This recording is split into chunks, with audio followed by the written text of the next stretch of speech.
ആഗോള അയ്യപ്പ സംഗമത്തിൽ ഒഴിഞ്ഞ കസേരകൾ AI നിർമ്മിതമെന്ന് പറഞ്ഞ MV ഗോവിന്ദൻ അപഹാസ്യനാകുന്നുവെന്ന് പ്രതിപക്ഷ നേതാവ് VD സതീശൻ.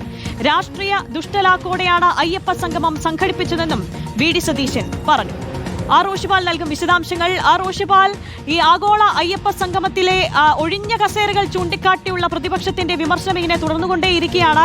പക്ഷേ മറുവശത്ത് പിണങ്ങി നിന്ന NSSനെയും ഒപ്പം SNDPയും വേദിയിൽ എത്തിക്കാനുള്ളത് ഒരു രാഷ്ട്രീയ നേട്ടമായി തന്നെ CPMന് അത് ലഭിക്കുന്നുമുണ്ട്.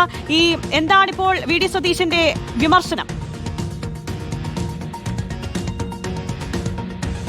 ആര്യ, ഇന്നലെ നടന്ന ആഗോള അയ്യപ്പ സംഗമവുമായി ബന്ധപ്പെട്ട അവകാശവാദങ്ങളുമായി സർക്കാർ മുന്നോട്ട് വരുമ്പോഴാണ് കടുത്ത വിമർശനവുമായി പ്രതിപക്ഷ നേതാവ് VD സതീശൻ രംഗത്തെത്തുന്നത്. കാരണം അയ്യപ്പ സംഗമത്തിൽ ആളൊഴിഞ്ഞ കസേര മാത്രമല്ല, അത് രാഷ്ട്രീയ ലക്ഷ്യത്തോടെയാണ് അയ്യപ്പ സംഗമം സംഘടിപ്പിക്കുന്ന ആദ്യം മുതൽ തന്നെ പ്രതിപക്ഷം ആരോപണം ഉന്നയിച്ചതാണ്.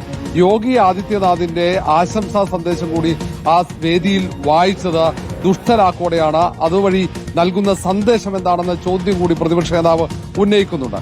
ഏതായാലും ചില ലക്ഷ്യങ്ങൾ വെച്ചുകൊണ്ട് തന്നെയാണ് ഇത്തരത്തിൽ ഒരു പരിപാടി വെച്ചതെന്ന ആരോപണം പ്രതിപക്ഷം ഉയർത്തിക്കൊണ്ടാണ് ആ പരിപാടിയുമായി സഹകരിക്കേണ്ടതില്ലെന്ന തീരുമാനം എടുത്തത്.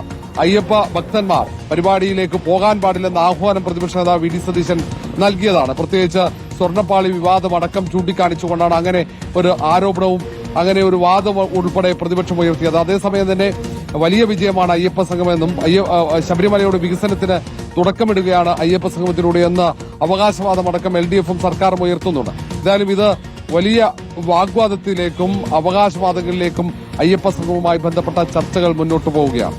റോഷിപാൽ, ഇത് തദ്ദേശ തെരഞ്ഞെടുപ്പിന് തൊട്ടു മുമ്പുള്ള ഒരു രാഷ്ട്രീയ നീക്കം കൂടിയാണ് സർക്കാരിന്റെ ഭാഗത്തു നിന്നും ഉണ്ടായിരിക്കുന്നത്. അതായത് പിണങ്ങി നിന്നവരെയൊക്കെ ഒത്തുചേർത്തു, അവരെ വേദിയിൽ എത്തിക്കാൻ കഴിഞ്ഞു എന്നത് എടുത്തു പറയേണ്ട കാര്യമാണ്. മറുവശത്ത് പ്രതിപക്ഷം ഉന്നയിക്കുന്ന ആരോപണങ്ങൾ, പ്രത്യേകിച്ച് ഈ ശബരിമല മാസ്റ്റർ പ്ലാൻ കൂടി അടുത്ത സീസണോടെ ഈ മാസ്റ്റർ പ്ലാൻ തയ്യാറാക്കിയാൽ, അത് ഒരു ഫലപ്രാപ്തിയിലേക്ക് എത്തിയാൽ അത് സർക്കാരിന്റെ വലിയ വിജയമായി തന്നെ ഒരു കാണേണ്ട കാര്യം കൂടിയാണല്ലോ. അത്തരത്തിൽ കൂടെ പ്രതിപക്ഷം ഈ വിവാദങ്ങൾ അതിനെ പ്രതിരോധിക്കാനൊക്കെ നോക്കുന്നില്ലേ സർക്കാരും ഒരുപോലെ പ്രതിപക്ഷത്തിന്റെ ആരോപണങ്ങൾ?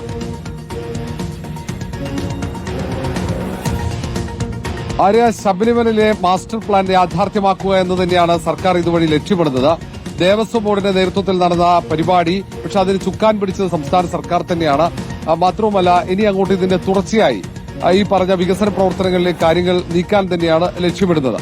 അതിനൊപ്പം തന്നെ പ്രതിപക്ഷം ആദ്യം മുതൽ ഉന്നയിച്ച ആരോപണം, ഈ കഴിഞ്ഞ 10 വർഷമായി ശബരിമലയുടെ വികസനവുമായി ബന്ധപ്പെട്ട ഒരു ചർച്ചകൾക്കും സർക്കാർ തയ്യാറായിരുന്നില്ല, ഒരു നീക്കവും സർക്കാരിന്റെ ഭാഗത്തുണ്ടായിരുന്നില്ല.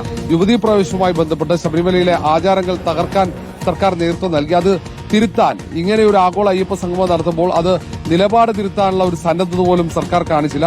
ലക്ഷ്യം ഒന്ന് മാത്രമായിരുന്നു, വോട്ട്. ആ വോട്ട് ലക്ഷ്യമിട്ട് ഇത്തരം പരിപാടി നടത്തുന്നു, രാഷ്ട്രീയ ലക്ഷ്യമുണ്ട് സർക്കാരിന് എന്ന ആരോപണത്തിൽ തന്നെ ഉറച്ചു നിൽക്കുകയാണ്. പക്ഷേ സർക്കാരിനെ സംബന്ധിച്ചിടത്തോളം ഈ അയ്യപ്പ സംഗമത്തോടെ വലിയ രീതിയിൽ നിലപാട് മാറ്റി എന്നൊരു സന്ദേശം ജനങ്ങളിലേക്ക് എത്തിക്കാൻ സാധിച്ചു.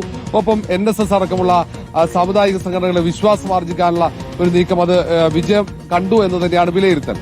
എല്ലാ സമുദായ സംഘടനകളെയും വേദിയിൽ എത്തിക്കാൻ സാധിച്ചു. ഒപ്പം അയ്യപ്പ വിശ്വാസികളെ എത്തിക്കാൻ സാധിച്ചു. ഇനി അയ്യപ്പ ശബരിമല സീസൺ വരികയാണ്. അവിടെ കൃത്യമായി കഴിഞ്ഞ തവണത്തെ സമാനമായി പരാതികളില്ലാതെ ഈ സീസൺ കൂടി കൃത്യമായി മുന്നോട്ട് കൊണ്ടുപോകാൻ കഴിഞ്ഞാൽ, വികസന പ്രവർത്തനങ്ങൾ ശബരിമലയിൽ യാഥാർത്ഥ്യമാക്കാൻ കഴിഞ്ഞാൽ അയ്യപ്പ വിശ്വാസികളുടെ പിന്തുണ സർക്കാരിന് ലഭിക്കുമെന്ന കണക്കുകൂട്ടൽ തന്നെയാണുള്ളത്. അതുകൊണ്ട് കൃത്യമായി ഇതിന്റെ തുടർച്ച, അത് യാഥാർത്ഥ്യമാക്കാനുള്ള ശ്രമം ശബരിമല തിരുവിതാംകൂർ ദേവസ്വം ബോർഡിന്റെ ഭാഗത്തുനിന്നുണ്ടാകും. പക്ഷേ പ്രതിപക്ഷം ഇത് ഏതെങ്കിലും തരത്തിൽ സർക്കാരിന് അനുകൂലമാകുമെന്ന് കണ്ടുകൊണ്ട് പ്രതിരോധിക്കാനുള്ള ശ്രമം പ്രതിപക്ഷ നേതാവിന്റെ ഭാഗത്തുനിന്ന് ആ ഒരു പ്രസ്താവനയിലൂടെ നമ്മൾ അങ്ങനെ കാണേണ്ടി വരും. ഏതായാലും ഇനി വരും ദിവസങ്ങളിൽ ഈ വിഷയം കൂടുതൽ ശക്തമായി ആളിക്കത്തിക്കാനുള്ള ശ്രമം പ്രതിപക്ഷത്തിന്റെ ഭാഗത്തുനിന്നുണ്ടാകുമെന്ന കാര്യത്തിൽ സംശയമില്ല. വോട്ട് ബാങ്ക് മാത്രമാണ് ലക്ഷ്യം സർക്കാരിന്റേതെന്നുള്ള ആരോപണം ആവർത്തിക്കുകയാണ് പ്രതിപക്ഷം. റോഷിപാലാണ് വിശദാംശങ്ങൾ നൽകിയത്.